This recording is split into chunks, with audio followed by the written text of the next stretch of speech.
Hi, this is Krista Varady, and today we'll be mapping intermittent fasting on the 15-minute matrix.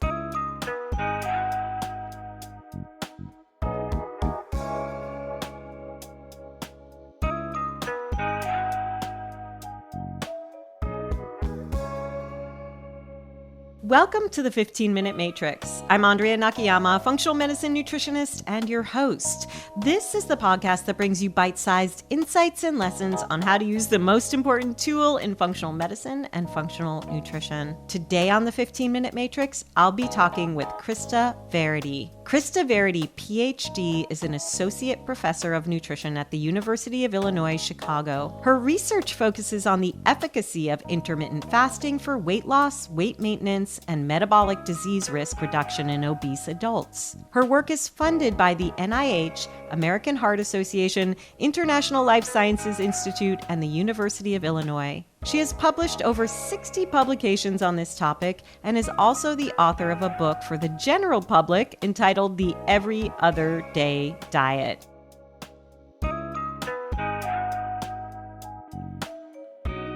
Krista, thank you so much for joining me on the 15-Minute Matrix. Thanks so much for having me here. I was really taken by a presentation I heard you make at a conference that struck me from a research perspective about intermittent fasting and periodic fasting, which you defined for us. First of all, can you just tell me a little bit about the research around these topics and how you see that possibly as a differentiator from how it's used clinically? So the main type of intermittent fasting I study is alternate day fasting, and that involves basically a 500-calorie fast day alternated with something we call a feast day, and that's where people can truly eat whatever they want. And so the diet kind of just flip-flops like that: fast day, feast day, fast day, feast day.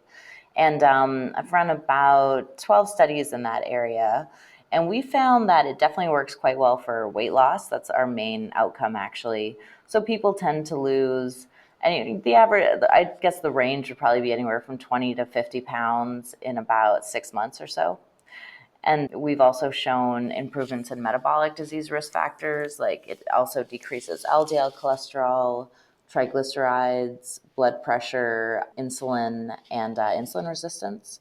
Those are some of the main things that we've seen like coming out of our lab. There's been actually not that many studies until recently. For some reason, intermittent fasting, was kind of like completely ignored up until probably like 5 years ago, honestly. And now there's this like storm of studies coming out. I'm asked to like review studies all the time. Most of them are in the same area and they're kind of supporting those changes in metabolic disease risk. There are some studies coming out. It's not really my area, but they're trying to examine cancer risk and more of the mechanisms with that. So those are some of the newer studies coming out, but we're still waiting on the results for that. Interesting. So let's talk a bit about some of those differentiators that I heard you speak into. You talked about intermittent fasting and you talked about the difference with periodic fasting. If I'm getting that right, you can correct me if I'm wrong, but you just spoke into one of the areas, which was the alternate day fasting, the fasting feasting model. But what about other forms of intermittent fasting? So intermittent fasting, it's a little confusing, but it's an umbrella term for 3 different types of fasting. The first one is the one that I already talked about, alternate day fasting. So again, that's 500 calories one day and then feasting the other day, and that kind of flip-flops. And then the second type is 5-2 diet, which is actually really popular in the UK, but not so popular here. And that's basically just 2 fast days a week. So the 2 stands for 2 500-calorie fast days per week, and you can put those fast days wherever you want.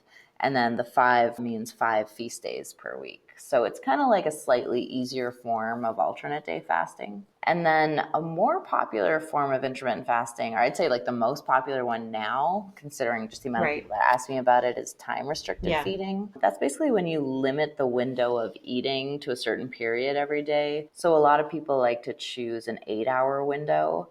So really that's like, just to put it in more basic terms, that's when you basically just eat between, let's say, 10 a.m. to 6 p.m. every day. And you don't have to count calories. You don't have to like count carbs or anything like that. You really just consume all of your food within that window. And then the other 16 hours of the day, so that would be past 6 p.m. up until 10 a.m. the next morning, you just consume water, or you can also do like calorie-free beverages like black coffee or black tea. Those are the three different types. So, one of the specifics that I've heard you speak into, at least for two of them, the alternate day fasting and the periodic fasting, is the amount of calories that you have on your fasting versus your feasting day. So, it actually isn't water fasting, it is a low calorie day, which is, as I understand it, about 500 calories, or maybe with the periodic, even a little bit more during the fast days. Can you talk into that? So yeah, we discussed intermittent fasting. So there's those three types, alternate day fasting, Right. 5-2, and time restricted feeding. And then periodic fasting is kind of its own thing. Oh, got it. It's like its own, I know it's super confusing actually. It took me a while to even straighten it out in my head, honestly, at first. But periodic fasting is a totally different type. And that's when you fast for the first 5 days of every month and you consume approximately 700 calories to about 1,000 calories. And with that diet, it's a low protein diet, so it's around 10% or so. And that diet's been studied really heavily, or I think it was actually created by Dr. Walter Longo at the University of Southern California. And yeah, he does a lot of kind of like cancer and mechanistic research with that diet. But yeah, so 5 fast days at the beginning of every month. And then the other 25 days of the month are basically just do whatever you want, feast days. Right. So this is where clinicians may bristle a little bit, at least the clinicians that are fans of this podcast with the do whatever you want. But I just want to get us into the concepts here. And to reiterate, just because I confused it, there's the intermittent fasting versus the periodic fasting. And the intermittent fasting includes the alternate day fasting, the time restricted fasting, and the 5-2, yeah. the 5-2. Okay, That's right. great. Thank you for clarifying that. And then what I'm really curious about is, why do you think the time restricted fasting has been the one to take off in popular understanding and research and implementation versus the others? Does it have more results behind it in the research, or what's your analysis of that? Oh, it's actually the opposite. Where time restricted feeding at this point has maybe 5 or 6 clinical trials, and most of them just started coming out in the past like 3 years or so. So it's definitely the newest form. I think it's become the most popular because it's the easiest one to adhere to. We've run a couple studies of time restricted feeding, and we found that weight loss is actually slower. So people lose about half the amount of weight they would with time restricted feeding compared to alternate day fasting. But people like time restricted feeding a lot more. So they just find it a lot easier to incorporate into their lifestyles, which I think is a really important factor of any diet, something that people can kind of maintain. It's got good feasibility. So I think that's why it's so popular. Whereas with alternate day fasting, some people really like it, but they really struggle with it because you really have to just like limit yourself to 500 calories every other day. And it's hard to socialize with alternate day fasting because then, what happens if your fast day falls on like a birthday party or something like that. So, Right. in time restricted feeding, there's a bit more flexibility where you can like move the window around to accommodate certain things. But yeah, so I think that's why it's kind of grown in popularity so much. There were two things that you spoke about when I heard you at the conference, which I'd like to look at a little bit more in terms of outcomes and understand if they're related to any of these types of fasting or if they're related to one of them. And the first of those was the weight loss that occurred just with some of the slice out of the time. So weight loss, let's say with the time restricted fasting, you mentioned that even cutting out 4 hours of feeding time aids weight loss alone. And the hypothesis there is it's a caloric implication. Can we talk a little bit more about weight loss across the different types of fasting and what you found in the studies? Alternate day fasting in general, just to kind of summarize it before I really jump into everything, it seems to produce probably like twice the amount of weight loss. So people will lose, let's say 2 pounds per week with that diet, whereas time restricted feeding, it's probably more like 1 pound per week. But then again, it's like time restricted feeding is slower weight loss, but people find it easier to stick to. Whereas alternate day fasting is probably faster weight loss, but people really struggle to stick to it for a long time. So those are, definitely two things to consider when prescribing this type of diet. So alternate day fasting, it really depends. Like bigger people will lose weight much faster. We've seen people lose, 3 to 4 pounds per week if, people have like a BMI over 40 with alternate day fasting. Time restricted feeding, what you're talking about with the calorie deficit. So what we've noticed in our trials, and other people have noticed this too, it's probably the most fascinating thing with time restricted feeding. Remember, it's just a window of time. So you pick like a 6-hour or 8-hour window every day, but you don't need to count calories. So all you have to do is look at the clock.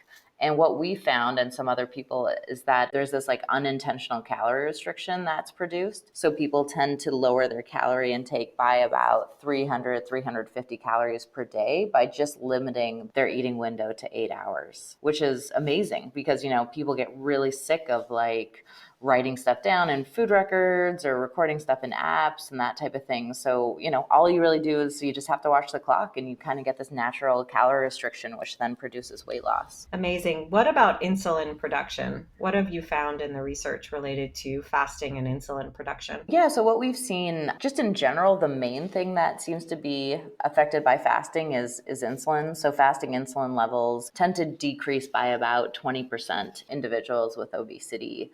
It goes down a little bit more. We've also tested this in insulin resistant subjects, and it actually goes down by about closer to 40%. So our next step, we really want to see what happens type 2 diabetics to see if basically it helps control glucose and insulin and whether or not people can stop taking medications or if it decreases medication use with that. But yeah, definitely. And we've also seen insulin resistance go down as well.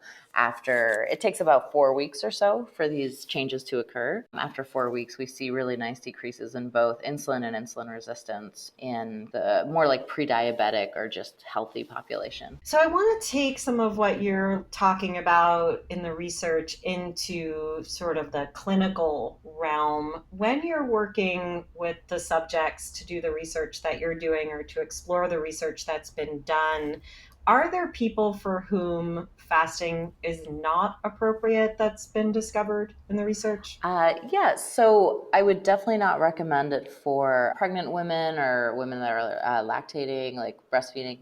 It's definitely not good for people with binge eating disorders. Those people tend to overeat on the feast day.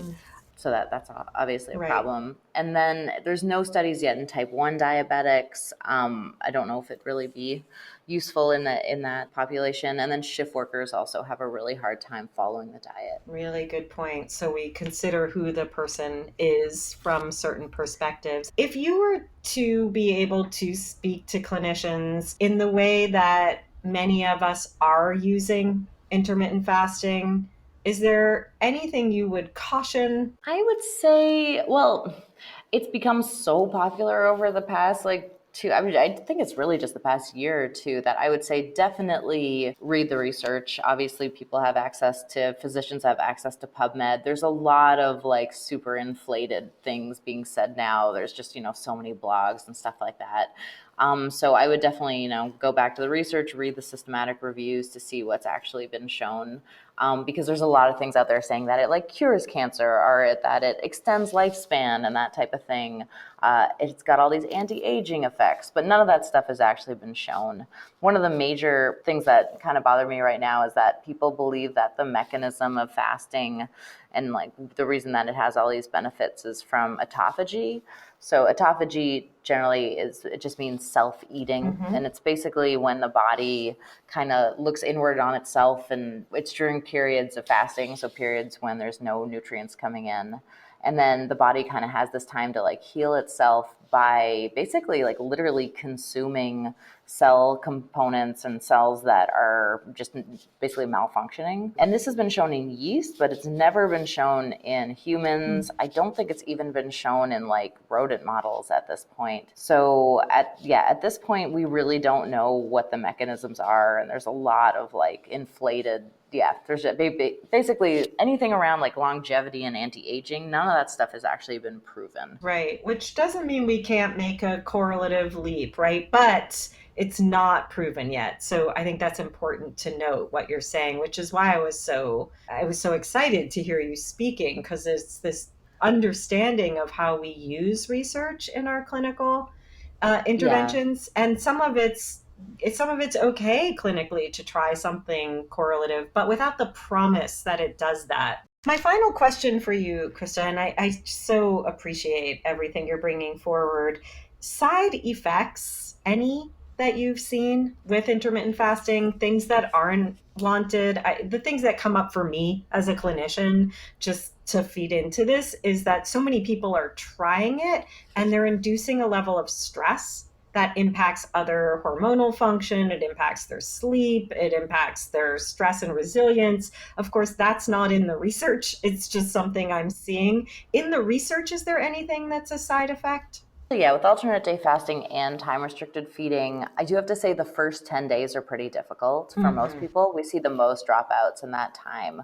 But if people can kind of make it through the first 10 days, then they tend to stick to the diet pretty well after that. The main thing we see is actually headaches, and that comes from people not drinking enough water, like basically on the fasting days. But once they up their water intake, the headaches tend to go away. Other things, people definitely, there's a little irritability in those first 10 days. The whole like hangry effect definitely happens, but people kind of habituate to the diet and that goes away as well. We have seen, there has been some cases of mild constipation, which also tends to go away with a bit more water and fiber intake. Beautiful. Thank you so much, Krista. I really appreciate you bringing forward the research, kind of setting the record straight on something that's gone a little bit haywire in a fad. I'm not saying it's good or bad. I just think we have to be aware of research versus clinical intervention and where we conflate the two. So I really appreciate your perspective. Thank you so much for having me. The 15-Minute Matrix is brought to you by me, Andrea Nakayama, and the Functional Nutrition Alliance. The 15-Minute Matrix team includes music by my son, Gilbert Nakayama, and production support from Renee Hunt, Natalie Merrill, and Christine Shook, along with sound production by Rowan Bradley. You can visit us and hear more episodes at 15minutematrix.com. And if you'd like to be notified each time there's a new podcast episode, go over to 15minutematrix.com/notify, and we'll drop into your inbox with a super short reminder that a new episode is ready for you. You also have an open invitation to email us. We want to know who you'd like to hear on the podcast and what you'd like to see mapped on the 15-Minute Matrix. You can email us at ask@15minutematrix.com.